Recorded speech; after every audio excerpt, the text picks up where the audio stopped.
자, 오늘 같이 우리 보실 하나님의 말씀 또 빌립보서 1장 9절부터 11절까지 다 같이 일어나서 하나님 말씀 봉독하겠습니다. 빌립보서 1장 9절부터 11절까지 말씀입니다. 빌립보서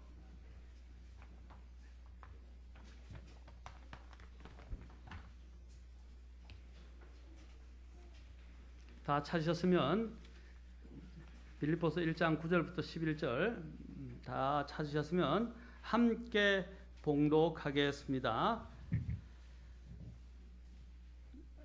시작. 내가 이것을 기도하노니 곧 너희의 사랑이 지식과 모든 판단에서 여전히 더욱더 풍성해지고 너희가 뛰어난 것들을 입증하며 그리스도의 날까지 성실하고 실족거리가 없는 사람이 되며 예수 그리스도로 말미암은 의의 열매대로 가득하여 하나님의 영광과 찬양이 되기를 구하노라. 아멘. 기도하겠습니다. 하나님, 오늘도 주님을 사랑해서 이 자리에 나온 주님의 성도들을 아끼시고 하나님의 말씀으로 먹이시고 채워주시고 힘을 주시고 용기를 주시고 권면하시고 도전하시고 경고하시고 인도해 주시옵소서. 하나님, 생명이 넘치는 그러한 시간이 되기를 원합니다. 하나님의 말씀으로 영광을 받아 주시옵소서. 예수님의 귀한 존함을 받들어 기도하옵나이다. 아멘. 앉으시겠습니다.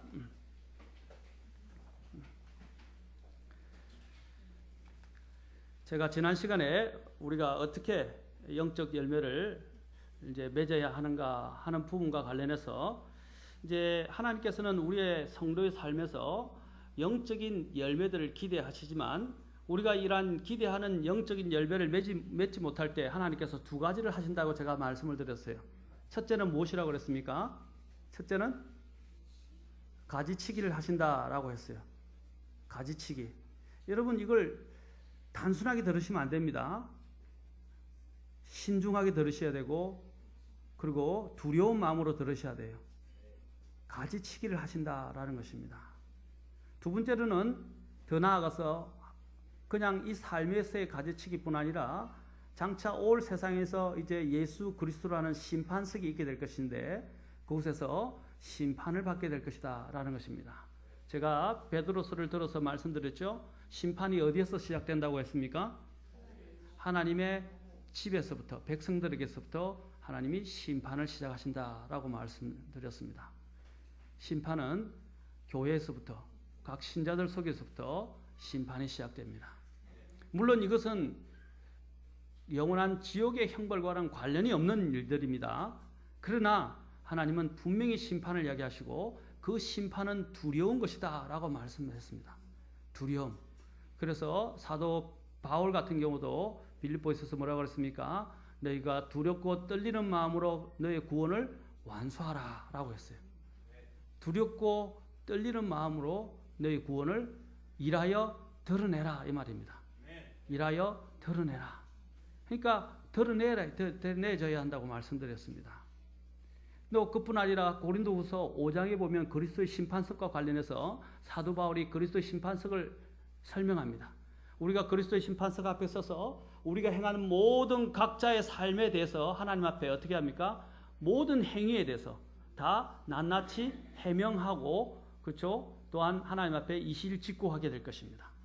그러나 그런 엄중한 문제가 있다고 이야기하면서 바로 그 뒤에서 뭐라고 이야기하냐면 11절과 12절에서 하나님의 두려우심을 알므로 라고 말합니다. 너희를 설득한다 그랬어요.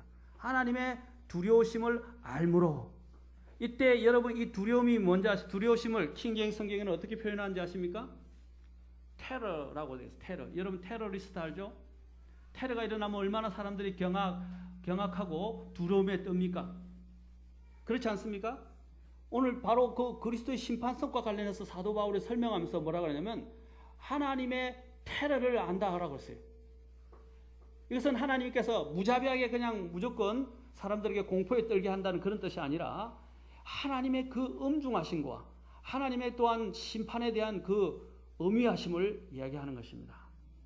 우리 신자들이 자꾸 이런 것을 너무 좋아해요. 하나님은 사랑하신다. 하나님은 위로하신다.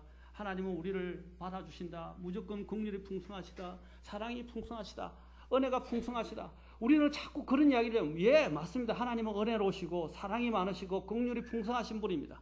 용서하기를 정말 풍성히 하시는 분입니다.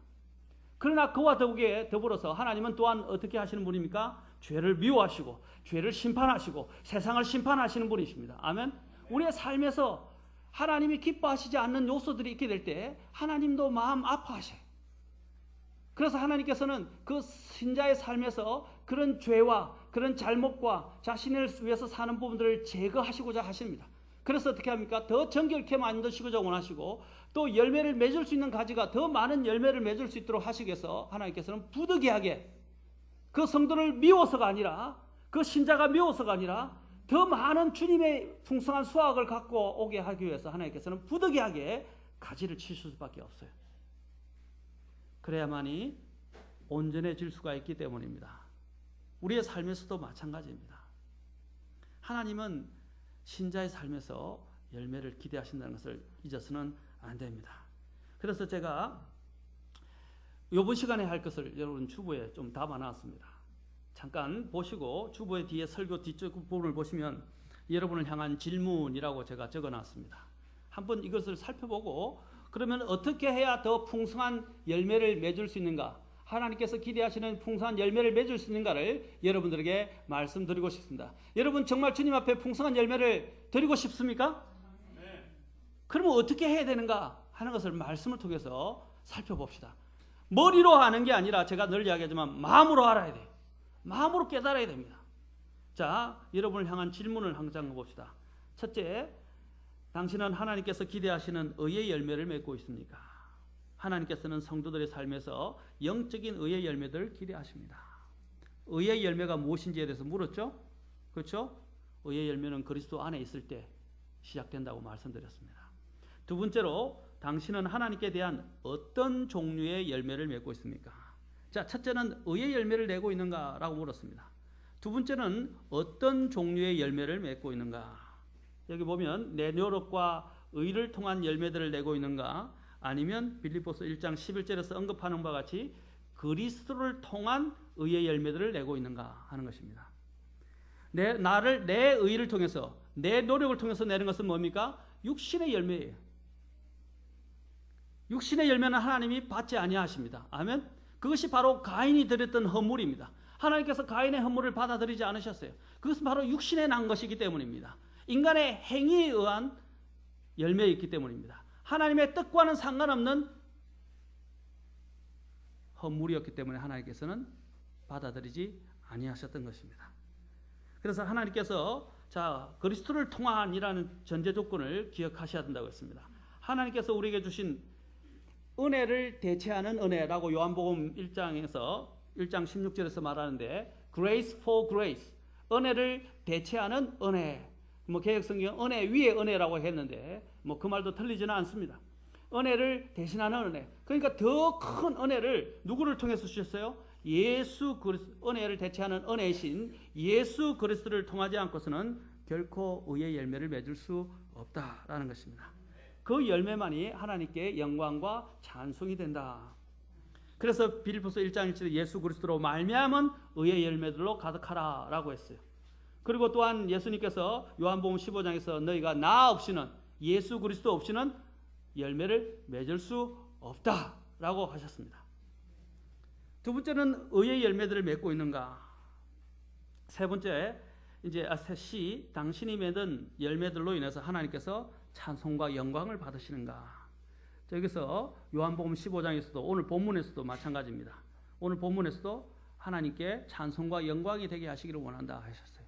그리고 요한복음 15장 8절에서도 동일하게 너희의 열매를 많이 맺는 것, 이것으로 내 아버지께서 영광을 받으신다 라고 하셨습니다.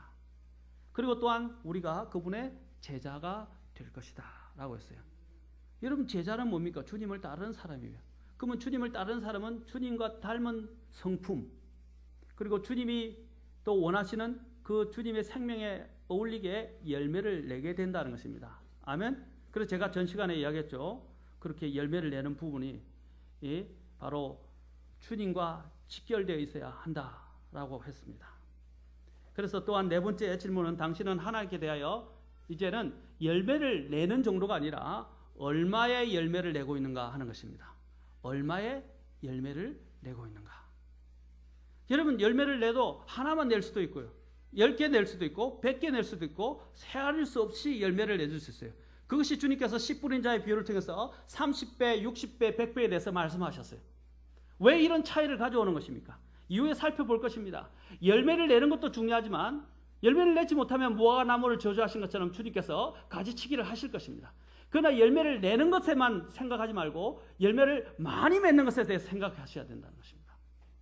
아멘? 열매를 많이 맺어야 돼요.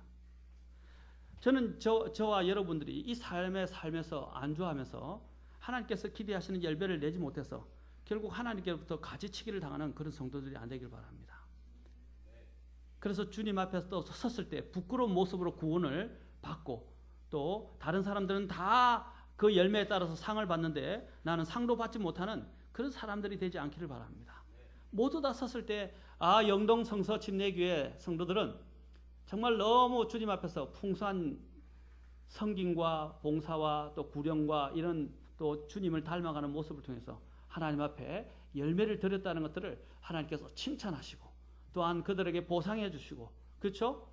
또 목회를 했던 저에게 하나님께서 수고했다라고 이야기해 주시면 얼마나 감사하겠습니까?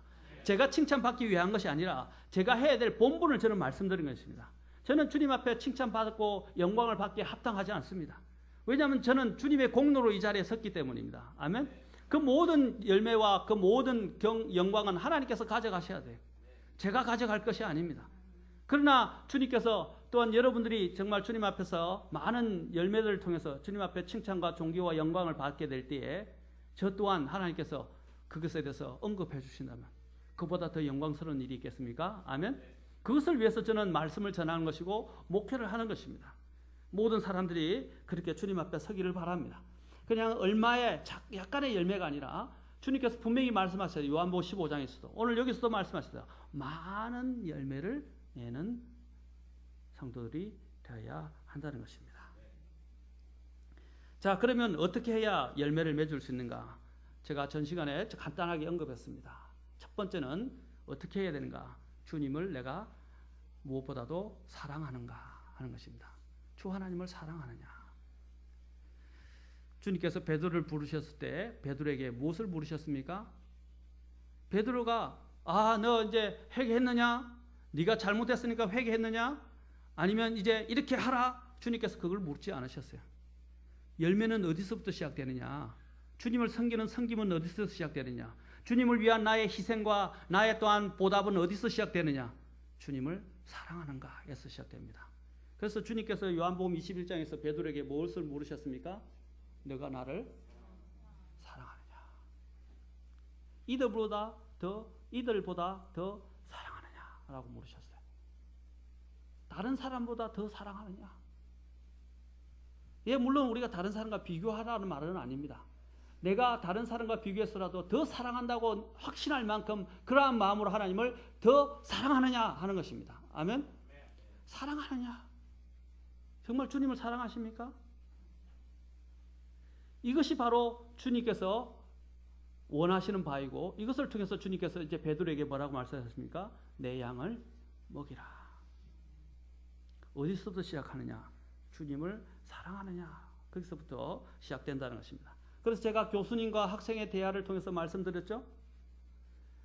제가 왜 설교를 준비 안 해서 여러분에게 말씀을 드리는 게 아니고요. 잊어버리니까 연관선상에 있기 때문에 다시 한번 말씀을 드린 것입니다.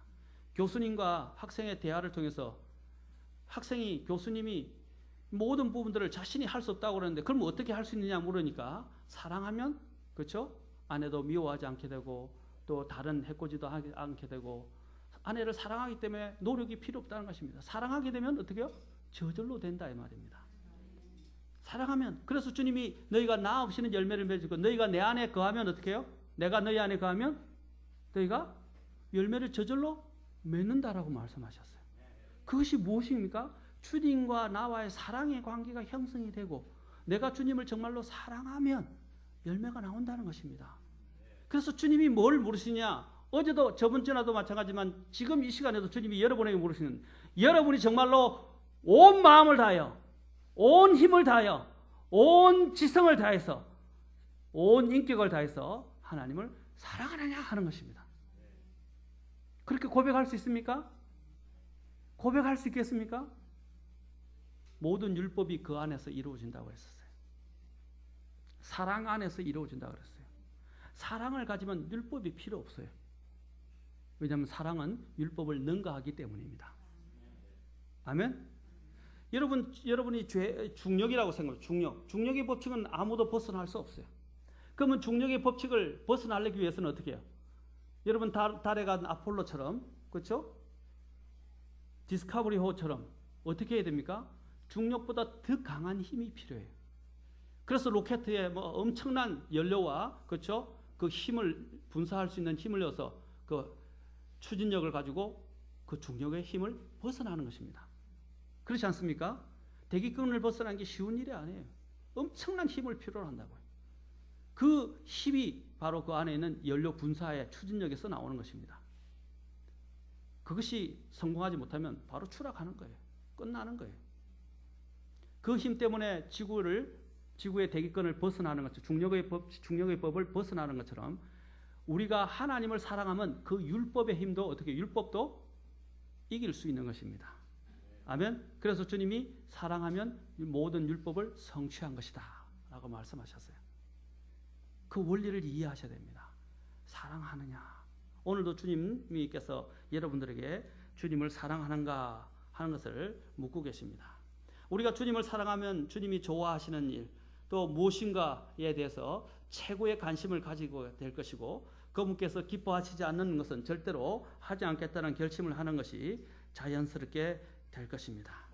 율법에 순종하는 행위는 마음속에 있는 순결한 사랑의 뜨거움을 드러내는 증거에 불과하는 것입니다. 그래서 너희가 나를 사랑하면 나의 명령을 지키리니 라고 하셨어요. 사랑하면 뭐라고요? 주님의 명령을 지킨다고 그랬어요. 또 나의 명령을 지키는 자라야 뭐라고 하셨어요? 나를 사랑한다고 그랬어요. 거꾸로 또 말씀하셨어요. 주님을 사랑하면 율법이 무거운 게 아니에요. 그래서 마태복음 22장 36절부터 40절에서 한 율법사가 와서 선생님이요, 율법에서 큰 명령은 무엇입니까? 라고 물었습니다. 그래서 예수님께서 대답하시되 너는 내 마음을 다하고 혼을 다하고 생각을 다하여 주 내 하나님을 사랑하라. 이것이 첫째가는 큰 명령이다. 여러분이 알고 있는 10계명의 4계명은 다 어디에 달려 있습니까? 다 첫 번째 있는 계명들은 사랑에 달려 있어요. 하나님을 사랑하는 가에 달려 있어요. 그 다음에 나머지 6개의 계명은 인간과 관련된 계명으로서 어떻게 합니까? 그거는 또한 이웃에 대한 사랑과 관련되어 있어요. 그래서 집약하자면 2계명입니다. 2명령입니다. 무엇입니까? 첫째는 하나님을 사랑하는 것, 두 번째는 또한 내 이웃을 사랑하는 것. 이 안에 모든 율법이 담겨 있다는 것입니다. 아멘? 정말 여러분이 주님을 사랑하십니까? 나를 구원해 주신 주님을 사랑하고 있느냐 하는 것입니다. 그래서 고린도전서 16장 22절에서 어떤 사람이 주 예수를 사랑하지 않으면 그는 주께서 임하심으로 저주를 받을 것이다 라고 하셨습니다. 또 누가복음 14장으로 잠깐 가봅시다. 누가복음 14장 25절부터 한번 살펴봅시다. 누가복음 14장 25절부터 27절 그리고 33절을 보도록 하겠습니다. 14장 25절 27절 여기서 이렇게 기록하고 있습니다. 큰 무리들이 그분과 함께 갈 때에 그분께서 돌아서서 그들에게 이르시되 어떤 사람들이 내게 오면서, 자, 잘 보세요. 어떤 사람들이 내게 오면서라고 되어 있어요. 오면서 자기 아버지나 어머니나 아내나 자녀나 형제나 자매나 참으로 자기 생명도 미워하지 아니하면 능히 내 제자가 되지 못하고 누구든지 자기 십자가를 지고 나를 따라오지 아니하는 자도 능히 내 제자가 되지 못하리라. 14장 33절로 가봅시다. 이와 같이 너희 중에 누구든지 자기의 모든 소유를 버리지 아니하는 자는 능히 내 제자가 되지 못하리라. 무슨 뜻입니까? 여기서 미워하라니요. 하나님은 사랑하라 그러는데 왜 미워하라고 나옵니까? 이게 모순 아니지 않습니까? 모순처럼 보이죠. 그러나 이건 모순이 아닙니다. 주님이 지금 말씀하신 게 뭔지 아십니까? 내 여기 있는 처자나 부모나 자식들에 대해서 형제 자매들에 대해서 하고 미워하라는 게 아니에요. 예? 얼굴을 붉히고 막 마음을 해가지고 죽일 듯이 이렇게 하라는 뜻이 아니라는 것입니다. 여기서 미워한다는 것은 주님을 사랑하는 마음과 비교했을 때 오히려 이것이 미워한다는 정도까지 될 만큼 주님을 사랑한다 이 말입니다. 주님을 너무 사랑하니까 내 형제 자매나 내 자신 심지어는 자아에 대한 사랑까지도 어떻게 해요? 그것이 미움으로 변할 만큼 정오와 혐오할 만큼 주님을 사랑하는 마음이 크다 이 말입니다. 그 마음을 갖고 있느냐 주님이 물으시는 거예요. 그렇게 될 때 주님의 제자가 된다는 것입니다. 아멘. 여러분은 어떻습니까? 내 자아에 대해서 심지어는 내 혈육에 대해서 심지어는 또한 내 재물에 대해서도 어떻게 합니까? 주님을 너무 사랑하기 때문에 그 모든 것까지도 미워할 정도까지의 그런 마음으로 주님을 사랑하느냐? 저는 그렇게 묻고 싶습니다. 그것이 지금 주님이 말씀하시는 거예요. 그래야 내 제자가 된다고 그래요. 제자의 구비 요건을 이야기하고 있습니다. 부담스러우세요? 부담스러우세요? 아까도 말씀드렸죠. 사랑하면 아무것도 안 해요. 제가 전에도 말씀드렸죠. 제 집에서 제 집사람도 저를 결혼할 때 반대했어요. 집안에서. 저희 아버지도 반대했습니다. 예수 믿는 며느리 안 된다. 저희 집사람도 부모님이 제가 너무 볼품이 없어서 안 된다고 하셨어요. 그러나 집사람은 반대에도 무릅쓰고 저하고 결혼을 했습니다. 그래서 마지못해 나중에 저희들이 워낙 완강하니까 인정해 주시고 받아주시고 또 부모의 성낙을 얻게 되었고 결혼을 하게 되었습니다. 왜 그런 반대에 무릅쓰고 그런 것들을 우리가 이야기하고 그 반대를 이겨내고 결국 결혼을 할 수 있게 됐습니까? 사랑 때문입니다. 모르겠어요. 저는 집사람을 사랑했는데 집사람은 저를 그때 사랑해서 결혼했는지 모르겠지만 사랑해서 결혼했다고 믿습니다. 그러니까 반대를 무릅쓰습니다. 사랑하는 성도 여러분, 여러분이 연애 시절을 한번 생각해 보세요. 여기 결혼하신 분들이 많잖아요. 반대가 있었던 분들도 계실 것입니다. 그런데 왜 결혼했습니까? 사랑했기 때문에 그런 반대와 위험과 어려움을 다 뛰어넘어서 결혼한 거 아닙니까? 그렇죠? 아멘? 사랑 때문에 눈이 어두워져가지고 블라인드라가지고 눈이 어두워져가지고 아무것도 안 보이는 거예요. 그래서 그것만 집중하는 거예요. 그래서 어떤 어려움도 나에게 해가 안 되는 거예요. 그렇죠? 경험이 없으신가 봐요. 무슨 결혼을 이런 식으로 했습니까? 예, 다 하셨다고 믿습니다. 사랑하는 성도 여러분, 우리가 주님에 대한 사랑이 이렇게 크면 다른 것이 구애가 되지 않아요. 율법도 무거운 것이 되지 않아요. 하나님을 섬기는 것이 무거운 것이 되지 않아요. 하나님께 드리는 것조차도 무거운 것이 되지 않는다는 것입니다. 아멘. 그런 만큼 주님을 사랑하는 마음이 내 안에 가득해야 됩니다. 그것은 바로 십자가를 이해하는 것입니다. 십자가를 내 마음속에 품지 않으면 나는 주님을 사랑할 수 없어요. 그 십자가의 사랑을 이해해야 하는 것입니다. 왜 예수님께서 십자가에 죽으셨는가를 이해해야 한다는 것입니다. 왜 날 사랑하나? 왜 날 사랑하나? 왜 주님 갈보리 가야 했? 너무 높아서 안 하겠습니다. 왜 날 사랑하느냐? 왜 주님 십자가 갈보리 가셔야 하냐? 그 사랑을 알고 그 사랑에 반응하기 시작할 때 모든 장애를 이길 수 있을 것입니다. 두 번째로 우리는 어떻게 해야 이제 풍성한 열매를 맺는가? 첫째는 주님을 사랑하는가? 두 번째는 주 예수님과 그분의 말씀과의 친밀한 교제가 있어야 한다는 것입니다. 요한복음 15장으로 가봅시다. 요한복음 15장입니다. 저는 여러분들에게 몇 번, 첫째, 둘째, 셋째, 넷째, 다섯, 여섯째 이렇게 해서 너무 많은 것들을 한꺼번에 말씀드리고 싶지 않아요. 시간이 아무리 모자라더라도 차근차근 한 단계 한 단계씩 저는 설명해 드리고 싶어요. 그래서 그것이 내가 소화하고 내가 받아들일 수 있고 그 말씀으로 해서 변화될 수 있도록 만드는 것이 목적이지. 여러분이 수많은 지식을 첫째, 둘째, 셋째 나눠가지고 수많은 것들을 공급하는 것이 제 지금의 목회의 철학이 아닙니다. 하나를 알겠더라도 그것을 받아들이고 그 안에서 살고 주님을 위해서 살아가는 것이 더 중요하다는 것입니다. 아멘. 두 번째로 보시죠. 주 예수님과 그분의 말씀과의 친밀한 교제입니다. 요한복음 15장에서 우리는 중요한 것을 발견할 수 있습니다. 자, 요한복음 15장에 보면 15장 4절을 보십시오. 그걸 보면 이렇게 이야기했어요. 15장 4절에서 주님께서 말씀하십니다. 내 안에 거하라. 나도 너희 안에 거하리라.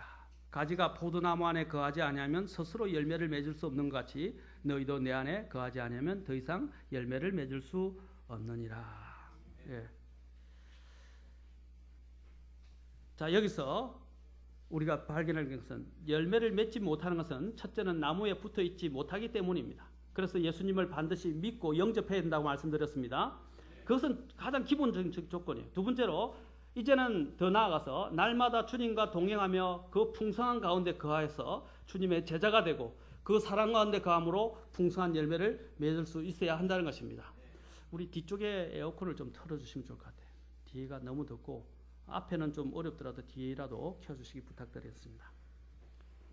그리스도인이 풍성한 열매를 맺으려면 무엇보다도 생명의 주님이신 예수님과 연결되어 있어야 한다는 것입니다. 풍성한 열매는 예수님과 연결되어 있어야 돼요. 그것은 첫 번째는 구원이라고 말씀드렸고 두 번째는 예수님과 관계에 대해서 제가 조금 더 자세하게 여러분에게 설명을 드리겠습니다. 주 예수 그리스도와 그리스도인의 관계는 부부 관계를 통해서 비유적으로 살펴볼 수 있습니다. 부부 관계는 합법적으로 맺어진 관계이며 실제적인 교제 가운데 서로 양보와 헌신이 있을 때에만 더 깊고 친밀한 관계를 유지할 수 있다는 것입니다. 여러분 법적인 관계, 여러분 보면 이중적 가질 것을 이제 피하기 위해서 일부러 어떻게 해요? 또 미립국하기 위해서 또 합법적인 그날에 거하는 것을 원하기 위해서 어떻게 합니까? 법적 그렇죠? 법적으로만 그냥 결혼 관계를 하고 혼인 신고를 하는 경우가 있어요.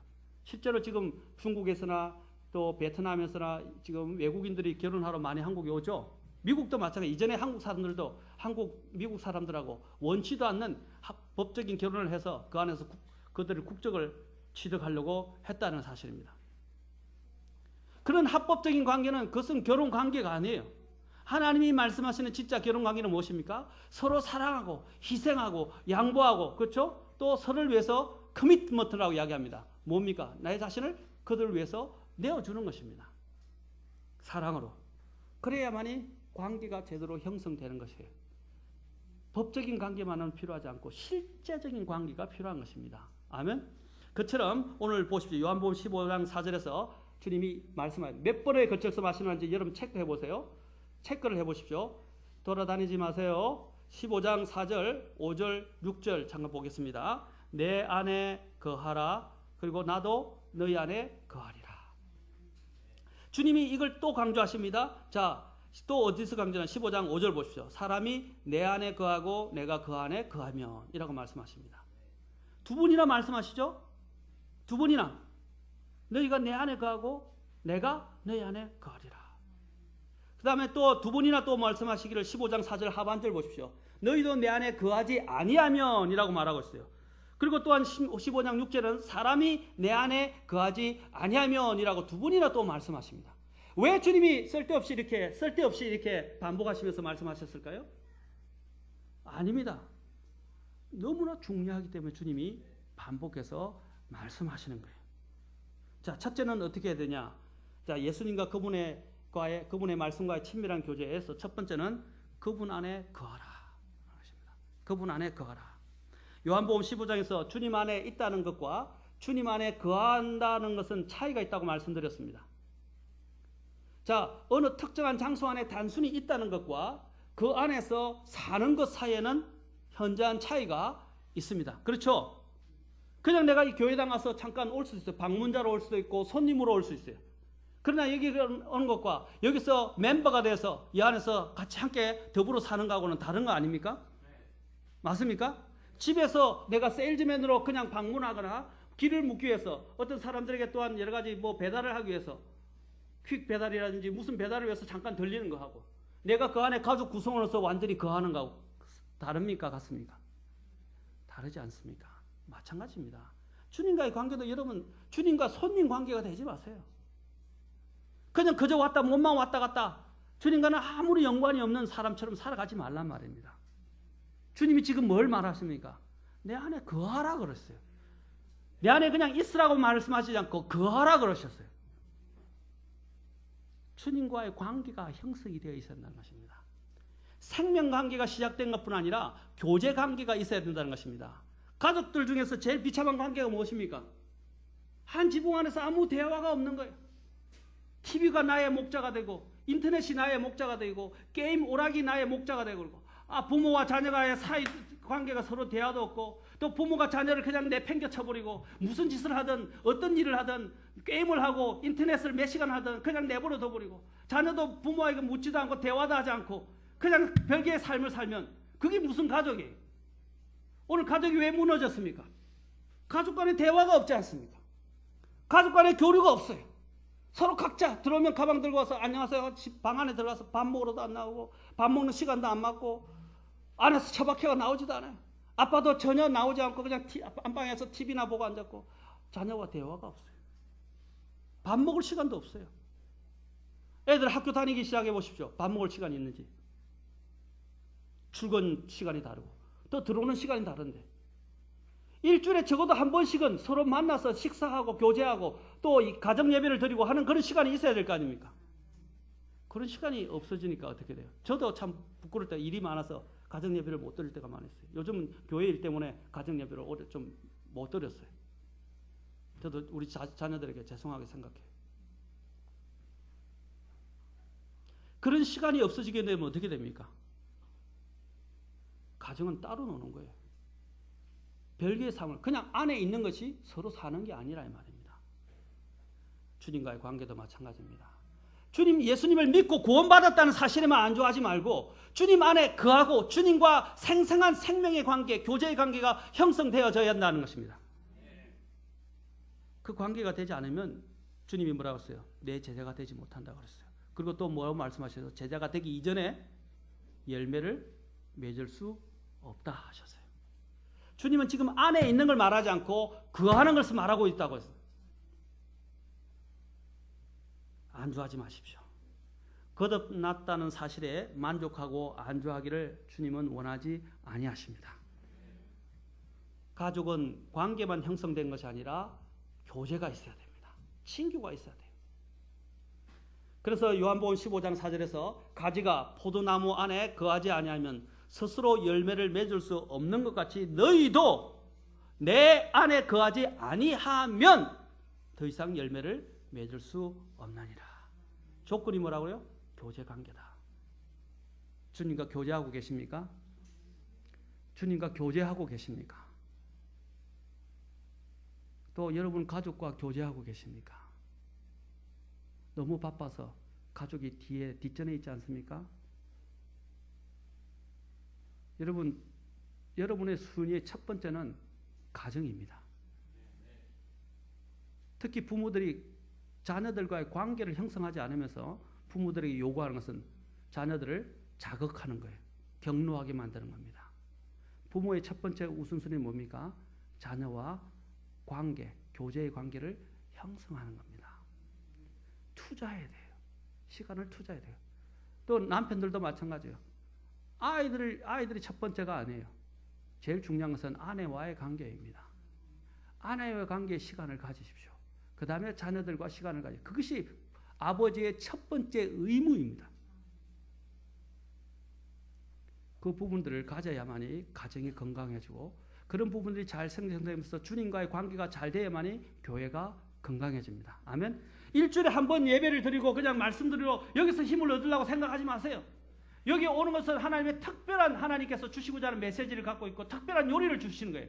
특별한 요리 이전에 먼저 건강해야 특별한 요리가 나에게 효험이 있지. 아무리 좋은 특별한 요리를 많이 준비해도 내가 평상시에 먹지 못하고 굶주려 있는데 그것이 먹을 수나 있겠어요? 소화나 되겠어요? 그게 내 몸에 효험이 되겠어요? 안 된다 이 말입니다.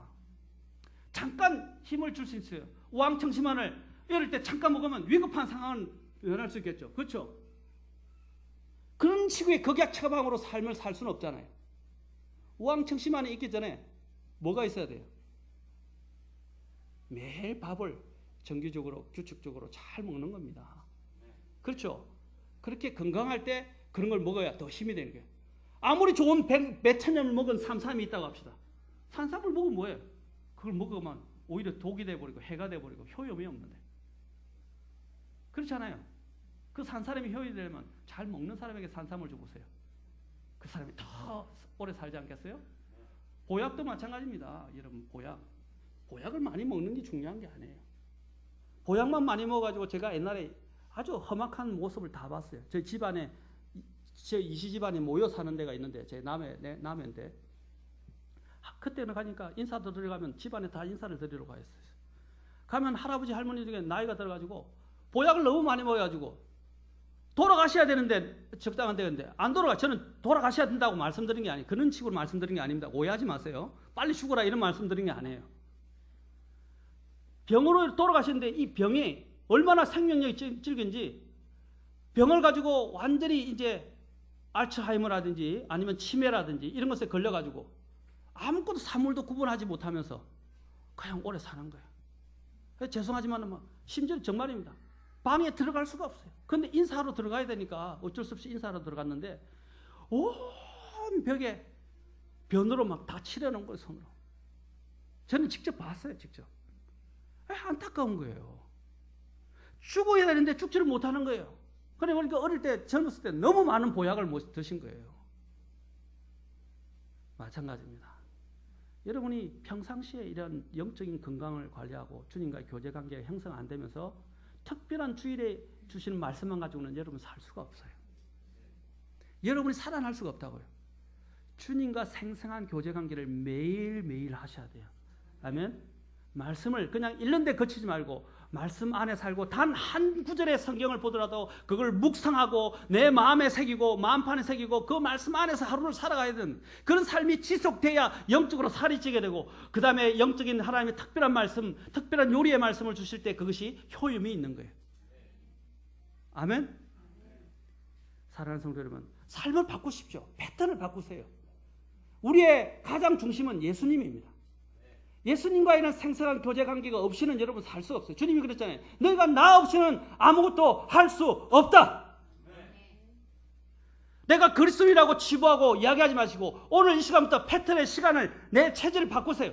변화를 갖고 오라. 결단하세요. 주님과 교제를 하지 않으면 밥을 안 먹겠다. 이런 식의까지의 결단이 필요하다 이 말입니다.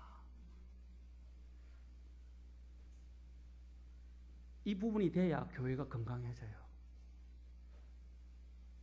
그렇지 않겠습니까? 여러분 주일날 오면 분위기가, 목회자가 앞에 서면요 영적 분위기가 느껴져요. 여러분의 눈만 봐도요, 제가 뭐 대언자나 이런 선지자가 아닌데 보면 사람의 영적 상태가 느껴져요. 얼굴을 봐도 알게 돼요. 일주일 동안 잘못 살았는지 느껴진다 이 말입니다. 저는 주일날 왔을 때 정말 최고의 절정의 모습이 나타나고 주님 앞에 최고의 경배를 드리는 그런 풍성한 살아있는 모습들이 우리 교회 안에 많았으면 좋겠어요. 저는 그걸 꿈꿉니다. 아멘. 물론 때로는 매번 좋아질 수는 없지만 한때는 어려울 수 있죠. 그러나 다른 사람들은 또 좋아 있어야 되잖아요. 그렇죠? 근데 대다수가 다 꺼져 있으면 어떻게 되게요? 정말 영적으로 힘들어요. 설교하는 게 얼마나 힘든지 아십니까? 영적 싸움입니다. 근데 여러분들이 한두 사람은 그럴 수 있지만 대부분의 사람들이 다 주님 안에서 좋은 감정과 또 최고의 것을 가지고 주님 앞에 왔을 때 그 분위기는 살아 넘친다. 그럼 목회자가 힘이 나요. 아멘? 반응도 많아지고 아멘도 많아지는 거예요. 하지 말라 해도 아멘 하게 돼 있어요. 왜? 헛웃음 치는 거 아니죠? 사랑하는 성도 여러분, 주님이 말씀하시면 내 안에 내 안에 거하라. 그리스도인은 주 안에 거하면서 주님과 대화하고 교제하고 동행해야 합니다. 더 나아가서 그분께 순종해서 그분께서 내 삶을 주도하고 인도하도록 내어드리고 온전히 맡겨야 한다는 것입니다. 이것이 바로 단순히 열매만 맺는 것이 아니라 주님이 많은 열매를 맺는 조건이라고 하셨어요. 자, 이것이 뭐냐? 주님께서 내 삶을 주도하고 인도하도록 내어드리고 온전히 맡겨야 한다. 제가 두 가지를 말씀드린다고 했습니다. 첫째는 내가 주님 안에 거하라고 하셨어요. 그렇죠? 너희가 내 안에 거하라 하시죠. 근데 주님이 그 뒤에는 뭐라고 하셨어요? 이제 내가 너희 안에 거한다. 내가 너희 안에 거한다. 주님이 말장난 하시는 거 아니에요. 아까는 뭐라 했습니까? 첫 번째는 내가 주님과의 교제를 이야기하는 것이고, 나의 교제. 두 번째는 무엇입니까? 주님께서 내 삶을 주도하시는 것입니다. 내가 주님께 온전히 나의 삶을 내어드려서 그분이 주도하시는 거예요. 자, 앞의 삶은 뭡니까? 열매를 맺는 것이지만 뒤의 삶은 뭡니까? 주님께서 내 안에 거하시면 어떻게 한다고 그러셨어요? 주님이 내 안에 거하시면 그냥 열매가 아니라 많은 열매를 낸다고 하셨어요. 아멘? 여러분 직장 다니는 것, 예, 바쁘고 힘든 거 압니다. 여러분이 또 지방 가사 일하고 여러 가지 일하는 거, 예, 바쁜 거 압니다. 아이들 양육하는 거 바쁜 거 압니다. 또 여기서 입시 공부하는 우리 청년들인데 공부하는 거, 예, 힘든 거 압니다. 그러나 여러분이 더 중요한 문제는 공부하고 일하는 것이 중요한 게 아니라 이 삶은 잠깐 그냥 끝나버리는 거예요. 직업이 나의 목적이 아니에요.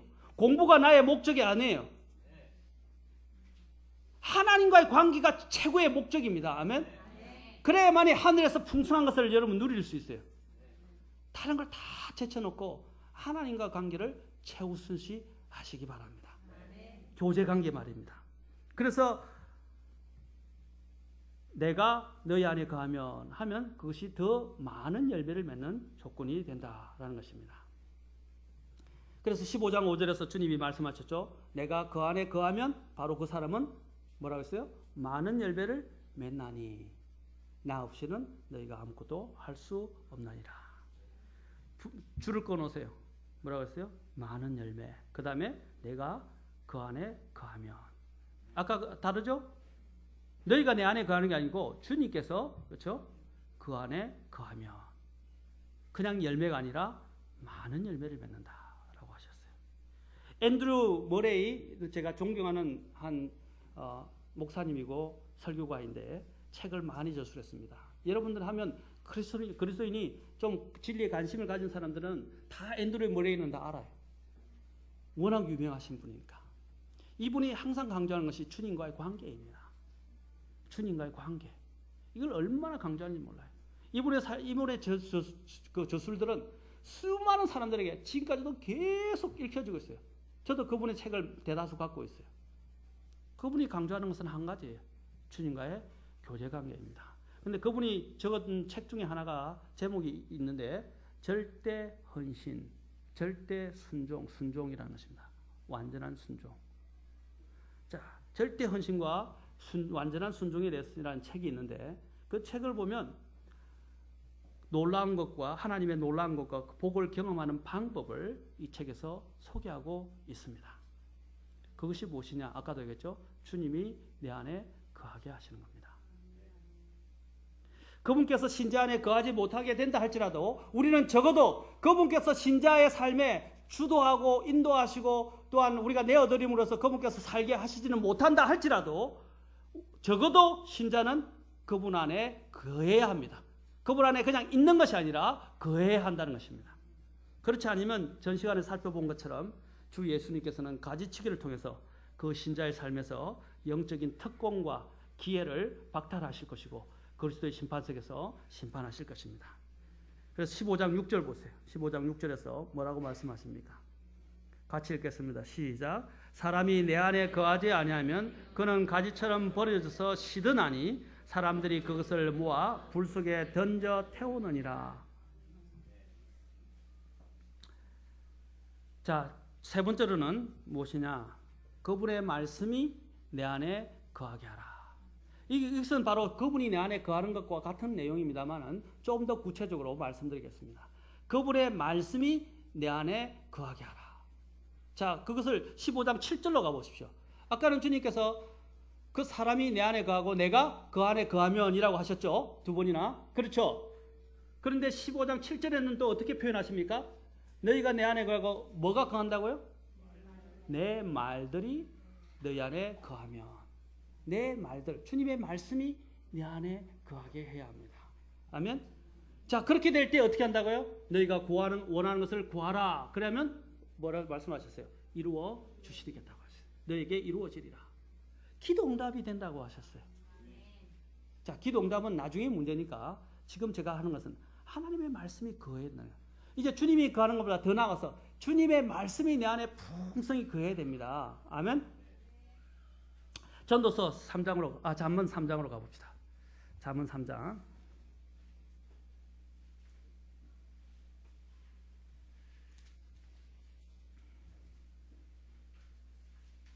잠언 3장. 3장에 보십시오. 하나님께서 그분의 말씀을 어떻게 이야기했습니까? 자, 3장 1절부터 봅시다.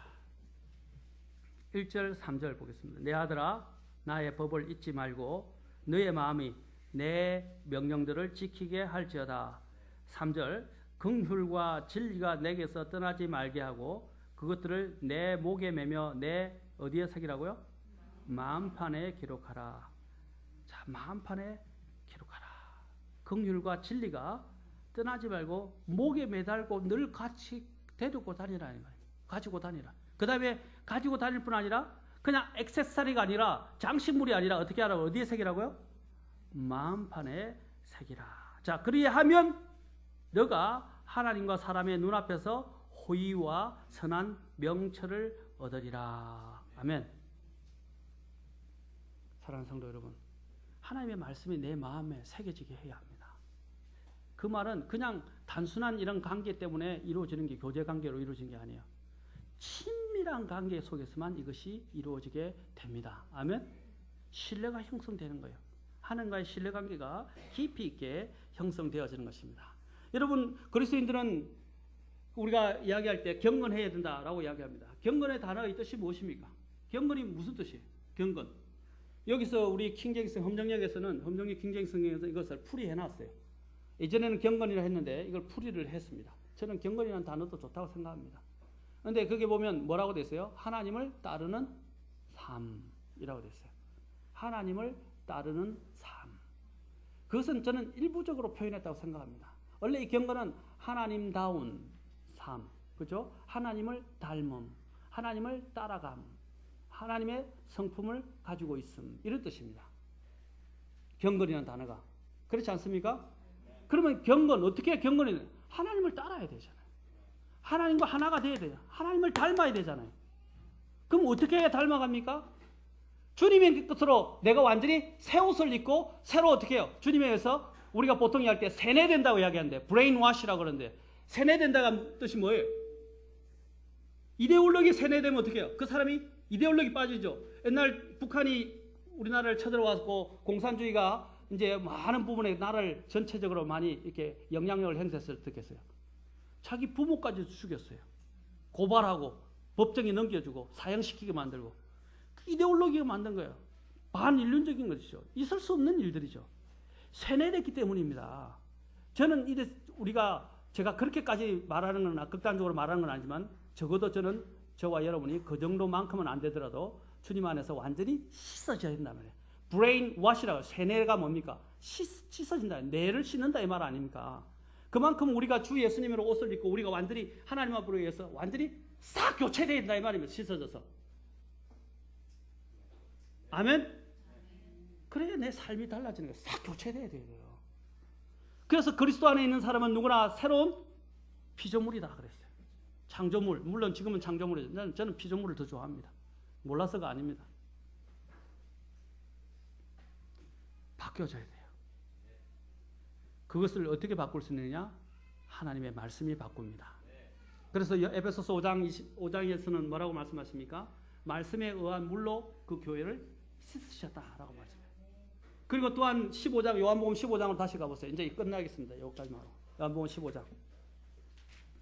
주님이 동일한 것을 또한 말씀하십니다. 잘 보세요. 여러분 성경을 이렇게 묵상하셔야 돼요. 이렇게 보면서 주도 면밀하게 아주 세심하게 하나하나 살펴보면서 그 의미들을 생각하시고 적용해야 합니다. 3절 보십시오. 15장 3절. 같이 읽겠습니다. 15장 3절 시작. 이제 너희는 내가 너에게 일러준 말로 깨끗하게 되었으니. 뭐로 깨끗하게 됐다고요? 주님의 말씀으로 깨끗하게 됐다고 했어요. 어떻게 정결하게 됩니까? 말씀으로. 여러분 말씀으로 늘 씻음을 받아야 돼요. 아멘. 오늘 세수하고 왔어요? 안 했어요? 더 부진한 분은 아마 목욕까지 하셨을 거예요. 샤워까지. 세수하셨죠? 대답 안 하시는 거. 혜원이 세수 안 했어? 하영이 했어? 근데 왜 대답 안 해? 세수 다 하셨죠? 마찬가지입니다. 매일 우리는 세수 안 하면 밖을 못 나가듯이 영적인 세수, 영적인 씻는 이러한 과정을 거치지 않고 주님 앞에 가면 안 돼요. 아멘? 씻어야 돼요. 말씀의 물로 씻어야 됩니다. 그래야 깨끗해지게 되고 주님께서 우리를 통해서 역사하셔서 더 좋은 주님의 자양분을 얻게 되고 그 생명 안에서 열매를 맺을 수 있게 된다는 것입니다. 사랑하는 성도 여러분, 오늘 제가 몇 가지를 통해서 말씀. 첫째는 주님을 열매를 맺는 방법, 사랑하는가. 두 번째는 어떻겠습니까? 그분께서 내 안에 거하게. 내가 그분 안에 거하고. 그 다음에 더 나아가서 그분께서 내 안에 거하고. 더 나아가서 그분의 말씀이 내 안에 풍성히 거하게 할 때 내 삶은 저절로 하나님 안에서 하나님이 기대하시는 의의 열매들을 낼 수 있다라는 것입니다. 오늘부터 이 사실을 알았다면 오늘 주님 앞에 나오시고 주님 앞에서 주님이 기대하시는 열매들을 내어서 주님께 영광과 찬송이 되는 우리 전 성도님들이 됐으면 좋겠습니다. 아멘. 기다리시겠습니다. 눈을 감으시고 머리를 숙이시고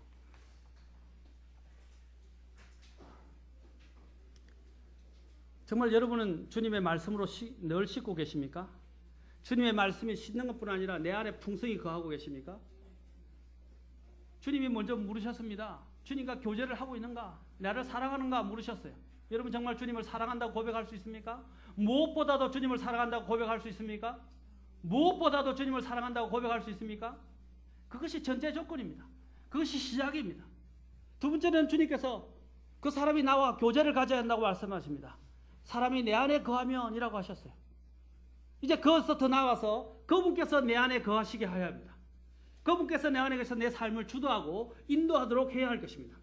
네 번째는 그분의 말씀이 내 안에 들어와서 나의 삶을 씻어내고 나를 더 풍성하게 만들 수 있도록 그분의 약속을 붙들고 생명 안에서 살아갈 수 있도록 그분의 말씀을 붙들어야 합니다. 나는 그분의 말씀을 붙들고 살고 있습니까? 매일 그분의 일용할 양식을 취하고 그분의 말씀 안에서 살고 있습니까? 물어보십시오. 만약에 없다면 오늘 주님 앞에 나오십시오.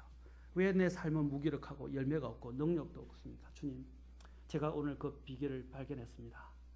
그 문제를 또 발견했고 그 비결을 발견했습니다. 주님, 오늘 이 말씀대로 무엇보다도 주님을 사랑하기를 원하고 내가 주님 안에 거하고 주님께서 내 삶을 주도하도록 그분께서 거하시게 하고 그분의 말씀이 내 안에 들어와서 씻어내고 나를 풍성하게 만들도록 주님 내어드리길 원합니다.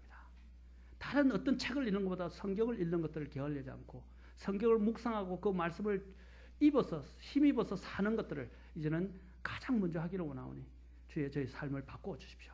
이제 저희 삶의 패턴을 바꾸게 도와주시고 결단하기를 원합니다. 주님 도와주십시오. 이제 결단하겠나이다 하고 주님 앞에 나오지 않겠습니까? 그럼 주님이 도와주실 것입니다. 주님이 부르실 때 오늘 주님 앞에 나오십시오. 무엇보다도 예수님을 믿고 구원받지 않는다면 이 모든 것은 다 헛사입니다.